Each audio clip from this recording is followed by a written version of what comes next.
Knee cap यानी पटेला बार बार उतर जाना सिंपल प्रॉब्लम नहीं है। इस कारण से आपका हर कदम में डर बैठा रहता है और कभी भी आप फुल कॉन्फिडेंस से नहीं चल पाएंगे। बार बार लचक खाने की वजह से गिर भी सकते हैं और चोट भी खा सकते हैं। इसको नेग्लेक्ट किया तो बार बार पटेला डिसलोकेशन होने की वजह से घुटने में आर्थराइटिस चालू होके हमेशा दर्द रह सकता है। बाद में नी रिप्लेसमेंट का चांसेस बढ़ जाता है। दोस्तों, मैं doctor Nagendra Prasad, sports injury and arthroscopic surgeon. आज हम बात करेंगे घुटने की कटोरी बार बार उतर जाना यानी पटेला डिसलोकेशन क्या होता है, इसका कारण क्या है और इसको कैसे ठीक कर सकते हैं। अंत तक हमारे साथ बने रहिए और हमारा चैनल को सब्सक्राइब करें।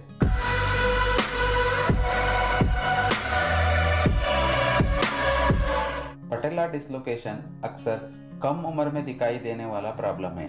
ये नॉर्मली 10 से 30 साल के बीच में दिखाई देता है। आमतौर पर पटेला डिसलोकेशन महिलाओं में ज्यादा होती है। आखिर ये पटेला डिसलोकेशन क्यों होता है और इसका कारण क्या है, इसको हम दो कैटेगरी में डिवाइड कर सकते हैं।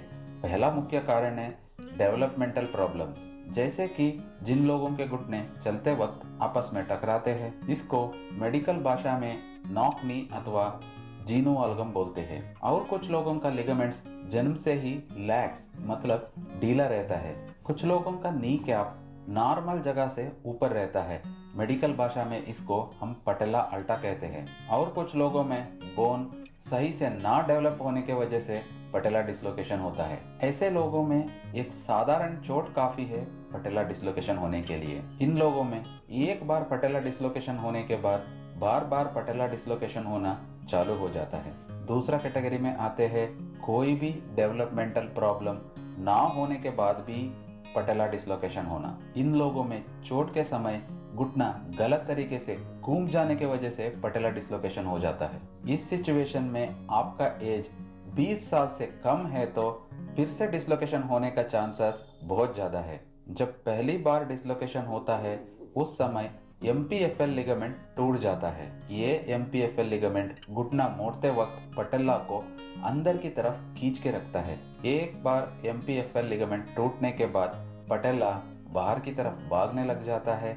इसके वजह से फिर से पटेला डिसलोकेशन होने का चांसेस बढ़ जाता है।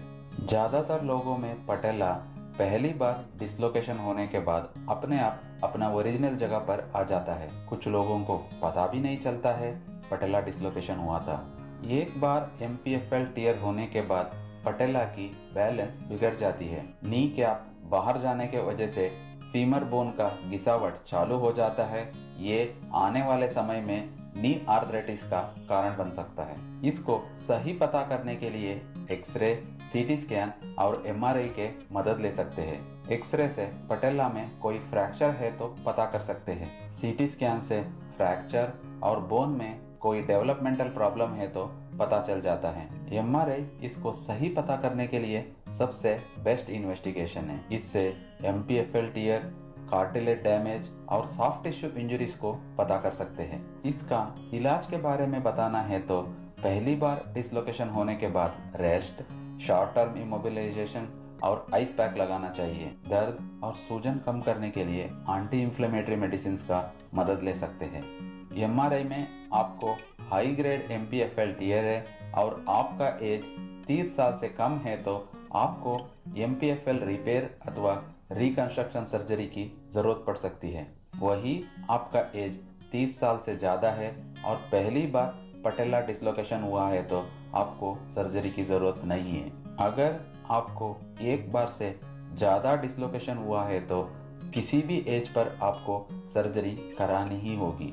जिन लोगों के घुटने चलते वक्त आपस में टकराते हैं और बचपन से ही हड्डी में टेढ़ापन है, उन लोगों में MPFL के साथ इसको भी सही करना चाहिए। आखिरी में एक सबसे इम्पोर्टेंट बात है, सब लोगों का पटेला डिसलोकेशन एक जैसा नहीं होता है, इसलिए ट्रीटमेंट से पहले बहुत सारे बातों को ध्यान में रखना बहुत जरूरी है। हमेशा एक स्पोर्ट्स इंजरी स्पेशलिस्ट को दिखा के ओपिनियन लेना चाहिए। अगर आप भी पटेला डिसलोकेशन से परेशान हैं तो नीचे दिए हुए नंबर पर अपना MRI भेजकर फ्री एक्सपर्ट ओपिनियन ले सकते हैं। धन्यवाद।